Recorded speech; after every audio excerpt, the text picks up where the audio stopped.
अस्सलाम वालेकुम रहमतुल्लाह। Welcome to Bilal Moin channel. आज बहुत इंपॉर्टेंट अपडेट्स हैं ओमान की, यूएई की और कुवैत की।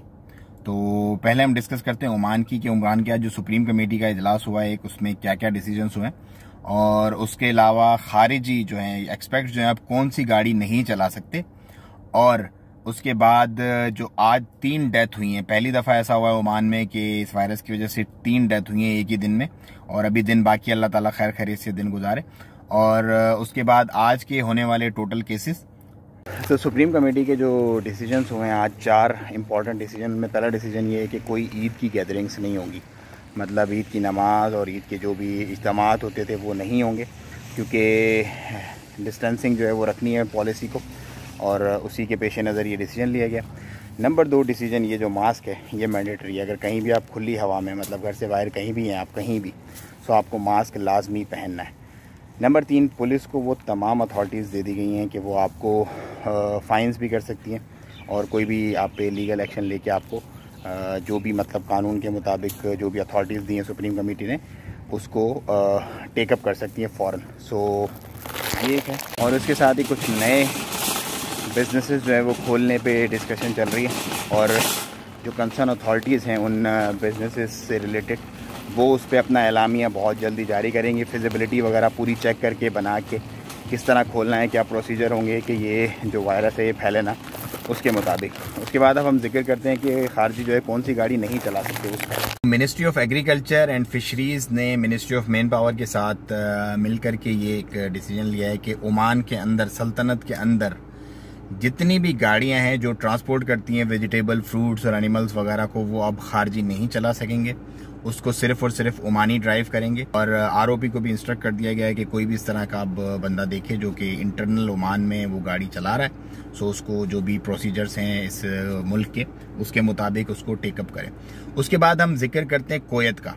कुवैत 6 लाख अपने वर्कर्स जो है वो ले ऑफ करने जा रहा है, और ये कुवैताइजेशन का पार्ट है, और इसको अभी वो इम्प्लीमेंट करना शुरू कर देंगे आहिस्ता आहिस्ता, स्लोली ग्रेजुअली, तमाम प्रोफेशंस और तमाम चीज़ों को मद्देनजर रखते हुए। उसके बाद हम जिक्र करते हैं यूएई का। यूएई में बेसिकली केसेस जो है वो बहुत बढ़ गए जब से रमज़ान स्टार्ट हुआ है, और उस पर भी वो कुछ कर रहे हैं अपनी प्रिपरेशन।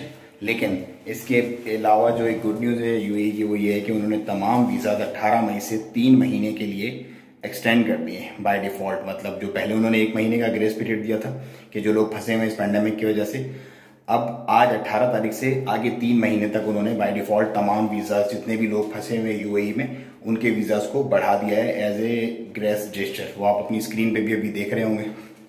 सो ये था कुछ यूएई से। पाकिस्तान की जो अपडेट्स हैं वो आप अपनी स्क्रीन पे इस वक्त देख रहे होंगे। पूरे पाकिस्तान का अपडेटेड चार्ट है कि पाकिस्तान में कितने केसेस हैं, कितनी डेथ हैं, और कितने प्रोविंसेस में कितने कितने केसेस की तादाद है, और लॉकडाउन वहाँ पे ऑन कर दिया गया है, अल्लाह आसानियाँ फरमाए। उसके बाद हम जिक्र करते हैं आज के होने वाले केसेस ओमान के। तो आज सल्तनत में हुए 193 नए केसेस। उन 193 नए केसेस में 72 जो है वो ओमानी हैं, और 121 जो है वो नन ओमानी एक्सपेक्ट्स हैं, और इसके साथ ही टोटल तादाद जो है वो 5300 से ऊपर चली गई है। और टोटल आज की अगर 3 डेथ्स को मिलाएं तो 25 डेथ्स जो हैं वो सल्तनत में इस वक्त तक हो गई हैं। अल्लाह ताला आसानियाँ फरमाए और ये मुश्किल घड़ी से हमें जल्द से जल्द निकालें।